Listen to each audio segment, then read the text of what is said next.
Nasa 1.1 million ang nakarehistrong persons with disabilities sa tanggapan ng National Council on Disability Affairs o NCDA. Ang bilang na ito ay 1% ng kabuuang populasyon ng Pilipinas. Bagamat matagal nang naisabatas ang Magna Carta for Disabled Persons at ilan pang batas para sa kanilang proteksyon, nananatili pa rin ang mga pagsubok na kinakaharap ng PWD sa bansa. Katulad na lang ng kakulangan sa pagkakaroon ng Persons with Disability Affairs Office sa bawat bayan, oportunidad sa trabaho at ang mga pasilidad na hindi PWD-friendly. Ngayon sa Batas et al., pag-usapan natin ang basic rights ng PWDs at ano ang tungkulin ng bawat isa para isulong at protektahan ito.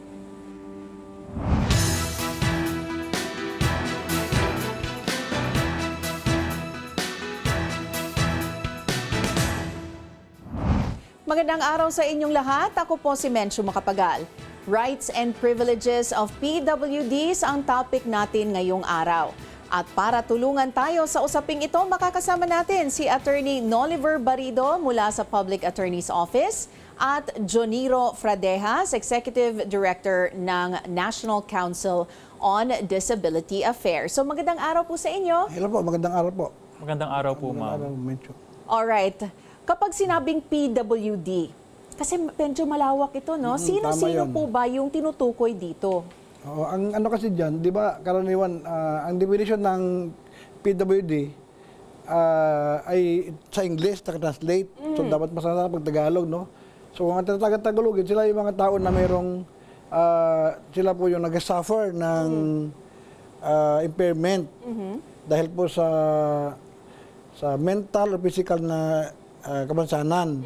Kaya hindi sila nakapag-participate sa activities na sasabihin natin na normal sa ibang tao.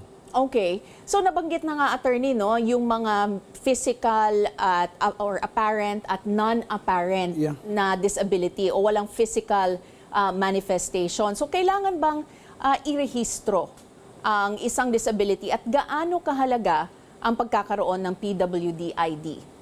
Importante po na merong PWD ID kasi nga, by definition, hindi na lang po nakafocus sa sensory or physical disability. May mga psychosocial disorder or disability na kasama po doon. So, kailangan pong i-prove yun. And dahil po, bago i-issue yung PWD, it is presumed na tiningnan or in-examine muna nung issuing authority yung nag-a-apply kung talagang totoong nagsasuffer siya ng kiniklaim na disability, then absolute or matibay po na proof yung PWD ID. Kaya dapat po i-apply po. Okay. So paano po ba yung proseso ng pag-apply? Sinabi nyo kailangan na matignan muna sa doktor. Opo. So ano yung mga requirements at saan po ina-apply ito? Ano yung mga requirements? Okay. Una po sa lahat, kailangan pong makipagkita nung may kabansanan na siya po talaga may totoong may kabansanan. So, kailangan niya po ng medical certificate. Okay. Kasi po yung pong doktor ang mag-assess sa kanya kung yung kanyang kabansanan ay mag-result sa disability o impairment.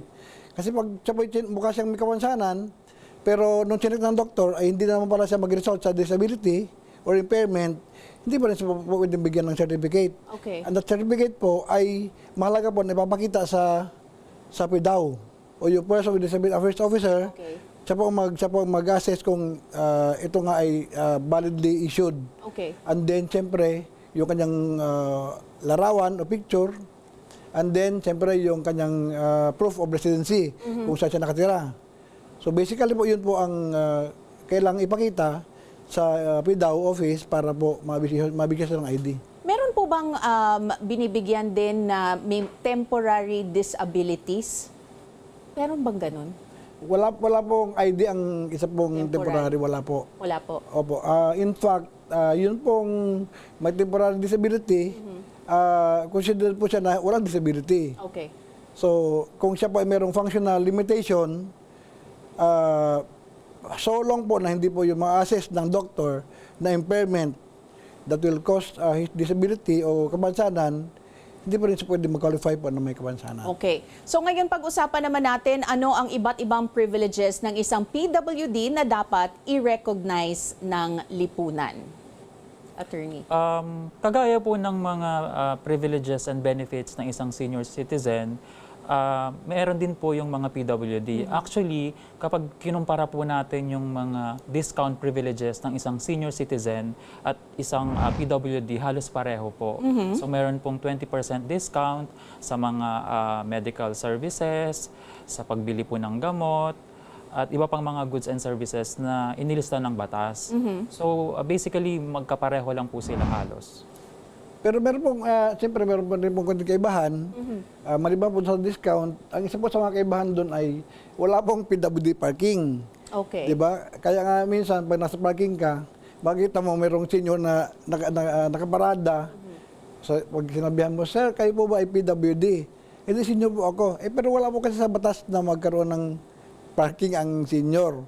Maliban na lang po kung yung senior ay mayroong kapansanan. Okay. Meron siyang ID na magpapakita na siya talaga ay may kapansanan. So, saka pa lang po siya pwede mag-qualify na pwede siya maggamit ng PWD parking. Actually, gusto ko nga rin klaruhin yun, no? Kasi when it comes also to persons with disabilities and yung mga parking slots nga na sinasabi mo, sino ba ang karapat-dapat na person with disability na pwedeng pumarada doon? Yung may impairment sa mobility lang niya, or is it across the board anyone that has a PWD ID? Opo. Sa ngayon po, basta meron kang ID ng may kapansanan o PWD, dapat kang gumamit. But is it, attorney, is it well-defined in the law kung sino lang ang pwede mag-avail nung parking slots na yun? Yun lang- Kasi yun lang it's ba- mandated by law na magkaroon sila ng parking slots, Opo. especially for PWDs. Pero is it clear? Hindi po. Pag binasa po natin yung batas, it appears po na applicable siya po para sa lahat. Wala pong distinction na binigay. So, kung yan po yung mga concerns or issues, dapat po clarify po yan ng deliberation pa lang. Yes, tama po yung sabi ni attorney. Although po sa ngayon po, ang NCDA may sinusulong na paraan, wala pong distinction kung sino dapat gumamit. Lahat po ng mga ID na may kapansanan, pwede po. Ang isa lang din po din na medyo hindi na po magandang practice ng mga hindi na walang kapansanan, may kapansanan. Sila po ang nauuna sa gumagamit ng parking. I'm sure merong mga penalties para dyan. So pag-usapan po natin lahat ng yan, no? Sa pagbabalik ng Batas et al., pag-usapan din natin ang iba't ibang pagsubok na patuloy na kinakaharap ng mga PWD at ano ang mga solusyon dito. Diyan lamang po kayo at tutok lang sa CNN Philippines.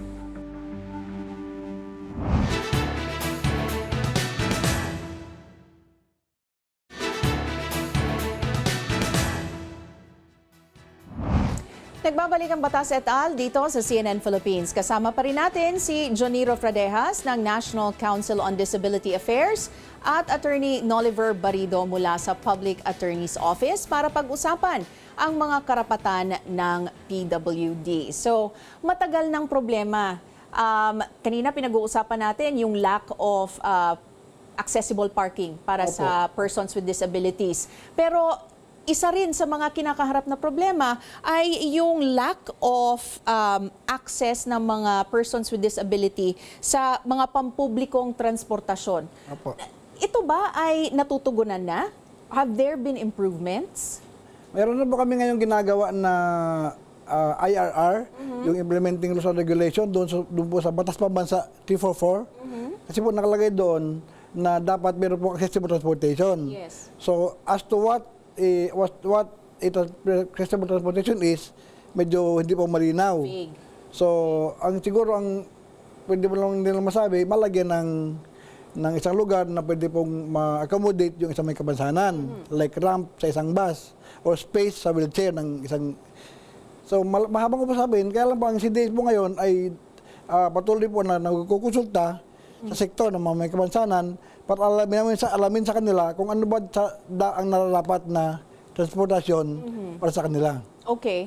So sinabi mo you're crafting an IRR. How long do you think yung process will take bago ito mailabas? Yes, ma'am. Yun pong sa transportation po, sisimulan na po namin hopefully by next month, September. Pero yun pong sa built environment o yun sa kabaligiran, tapos na po. Natin lang po natin ang final signature ng mga heads ng agencies. Okay, attorney, may provision ba sa batas na nagsasabi na talagang dapat magkaroon ang lahat ng persons with disability or access for persons with disabilities? At paano kung hindi nasusunod? Actually, ma'am, kapag binasa po natin yung batas regarding sa persons with disability, marami po makikita mga challenges. Una, dahil po sa mga wordings. Okay. Palagi pong ginagamit na wordings doon ay encourage. So hindi mandated. Hindi mandatory. Oo. So, it's either sundin or hindi yung pinoprovide ng batas. Na sa tingin ko, yun yung nagdudulot or isa sa mga nagiging dahilan kung bakit marami mga challenges, kung bakit hindi fully na i-implement yung batas. Okay. So, yun po. Kagaya po ng pinag-uusapan kanina doon po sa accessibility law, isa po yan sa mga hanggang sa ngayon ay challenge pa rin po. So wala talagang there is no clear mandate for it. There are no wala ring mga parusa if may lalabag. Meron po nakalagay sa BP. If hindi nila bigyan ng maayos na access yung persons with disabilities? Opo, meron pong nakalagay sa BP 344. Kaya lang po, naka-pertain lang po sa tingin ko yun, naka-pertain lang po siya doon sa built environment. Okay. Pero sa transportation po, wala pong malinaw na fine. Tama po sabi ni attorney na encourage lang. Yung problema, attorney, hindi sila ma-encourage na maglagay. So, wala rin mga incentives? Ang alam ko lang po na incentive ay sa taxes lang. Halimbawa, yung isang may kabansanan ay nagtatrabaho sa isang opisina at yung office naman po ay nagkaroon ng nagbigay sa kanya ng accommodation, naggawa ng rampa, yung inayos ng toilet para magamit ng naka-wheelchair na may kabansanan ng empleyado, pwede niya po magamit yon para po sa tax deduction, sa kanya ibabayad na tax po. Pwede po incentive sa employer. Well, noong 2022, bago matapos ang termino ni Pangulong Duterte, nilagdaan niya ang RA 11560. Opo. At sinasabi rito na no learner shall be denied admission based on their disability. So ano ang sitwasyon ngayon patungkol sa access sa edukasyon ng mga persons with disabilities? Alam mo, Mencho, napakagandang batas yan kasi talagang nakalagay na doon. Inclusive education. So, ibig sabihin walang maiiwan lahat kasama. So, sa ngayon po, patuloy po ang ginagawang implementing rules and regulation para po ipatupad yung batas na yun. Okay. Alam naman natin na pag wala yung IRR, hindi pa po tayo pwede mag-implement ng law. So, ang NCDA po, kasama po ay tumutulong po sa Department of Education para po buuin yung IRR na yon. Paglabas po noon, saka pa lang po natin ma-implement yung inclusive education na sinasabi. Okay. Pero maganda po yung batas kasi maglalagay po ng center para po sa education ng mga may kabansanan, na bata may kabansanan. At in fact po, kaya lang po, habang wala pa yon, sa ngayon po, ginagawa namin ng CDA, meron kaming tinatawag na CBID or Community-Based Inclusive Development. Yun po ay, yung pong mga bata, kasi sa totoo lang, Mencho, napakahirap sa isang bata na may kamansanan, lalo yung mayroong autism spectrum. Pag hindi po ma-detect o masigurado ng teacher na siya may ganon, hindi po yung teacher po mahirapan na i-admit siya. So sa klase, hindi maintindihan ng teacher, ba't ang gulo-gulo ng batang ito? So kailangan po ma-assess. Sa NCDA po ngayon, meron kaming ginagawang template na yung assessment po magiging libre sa mga bata. Okay. Imagine po, 8,000 pesos ang isang assessment. 8,000 to 9,000 ang assessment lang. Para malaman lang na yung bata ay meron siyang learning disability. Tsaka ang tagal ng waiting period, di ba? Matagal po. Inaabot ng taon bago ka ma-assess. Opo. Pero this time po, pag ma-implement po yung IRR natin, mas madali lang po sila makakapasok at ma-admit sa school. At sa totoo lang, isang challenge din ngayon mention sa may kabansanan, yung hirap silang makapasok ng trabaho kasi nga marami sa kanila hindi nakapasok ng paaralan. Okay. Kasi nga, hindi sila ma-admit sa school. Tsaka hindi equipped ang schools Opo. to be able to effectively teach them. Yes, Oo. tama So, yun. pag-usapan muna natin, kasi sinabi mo nga yung employment, no? So, attorney, pag-usapan natin ang employment, lalo ngayon na marami na ring online jobs. Mas marami na bang oportunidad para sa PW or persons with disabilities ngayon, considering na meron ng mga work from home opportunities? Opo, marami na po ngayong opportunities sa mga may kamansanan para magtrabaho. Malaking tulong po yung technology ngayon dahil sa totoo lang, lalo gaya ng yung mga blind, pag wala po yung assistive device like cellphone na reader, at bisa sa reader, hindi po nila mabasa yung document. So, yung pong mga bagay na yun can be their tool para po ma-employ. Okay. So pag-usapan naman natin ang tanong ng ilan nating kababayan sa pagbabalik ng Batas et al.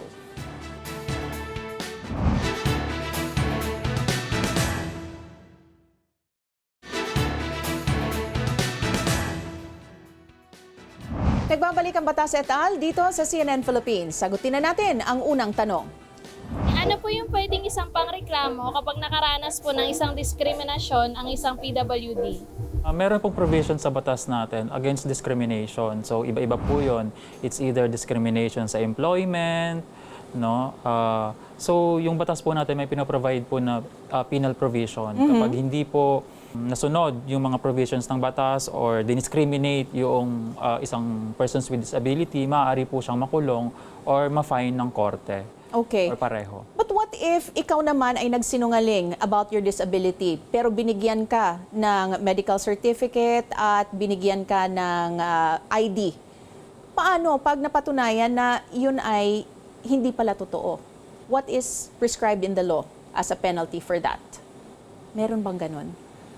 Meron po sa batas na nalagay doon na whoever, or if a person with disability abuses yung kanya pong right Okay. or privilege, meron pong fine na nakalagay. Okay. Okay, narito ang isa pang tanong. Pwede ka pa rin bang makahingi ng discount kahit hindi mo dala ang iyong PWD ID? Una po, dapat talaga may ID ka. Kasi kung walang ID, hindi malalaman nung tindahan o nung paggagamit mo ng ID kung ikaw nga ay may kapansanan. Especially if non-apparent yung Opo. disability. Pangalawa, hindi niya rin ma-avail yung tax incentives kasi di ba yung code doon sa ID ilalagay nung tindahan doon sa establishment yung kanyang code at yung gagamitin para po sa tax incentive o deduction later. So pero maliban na yung establishmento ay sobrang generous, nakatalang ID pwede ka na maka-discount. Yon. Okay. Sagutin natin ang isa pang tanong. Kailangan ba pag nag-a-apply ka ng trabaho, i-declare na may disability ka? Hindi po kailangan mag-declare. Hindi naman kasi kailangan doon sa trabaho na ikaw ay kailangan malaman niya. Kaya lang, meron pong mga trabaho na kailangan malaman. Halimbawa, yung taxi driver, tatanungin in interview, kung siya naman ay merong non-apparent na learning disability o meron siyang spectrum ng autism na hindi malaman at hindi ma-declare, siyempre prone sa accident yung mga ganong klaseng. Pero is it detailed in the law na meron talagang instances na kailangan mo i-disclose or hindi kailangan? Hindi po kailangan. Ang nakalagay lang po sa law, kapag dinisclose po nung applicant na persons with disability, yung kanyang disability, ay i-examine po siya. And then kapag kung ano man po yung naging resulta ng examination, ay magiging confidential in nature po. Alright. So sa pagtatapos ng ating episode for today, I wish we had more time, pero huling mensahe nyo na lang po sa ating mga manunood. Sa amin po, ang may kapansanan po ay normal din po sila. Meron din lang po silang konting limitasyon at meron silang mga karapatan. So, they need to be treated as normal people. Yun lang naman po ang kailangan sa kanila. They don't need to be treated especially or merong extra special na serbisyo, just that they have to be treated as like anybody. Sa atin pong mga kababayan na persons with disability o may mga kamag-anak or kakilala na may ganun niyang kapansanan, ay mainam po siguro na i-familiarize natin yung ating sarili doon sa batas, no? At kung ano yung mga rights and privileges natin, at i-familiarize din natin na kapag hindi natin nasunod yung provisions ng batas, ay may karampatang parusa po. Alright, maraming salamat sa iyong oras, Joniro Fradejas, Thank you. Executive Director 3 ng National Council on Disability Affairs, at Attorney Noliver Barido mula sa Public Attorney's Office. Ako naman po si Mencho Macapagal at magkita-kita tayo sa susunod na linggo dito lang sa Batas et al.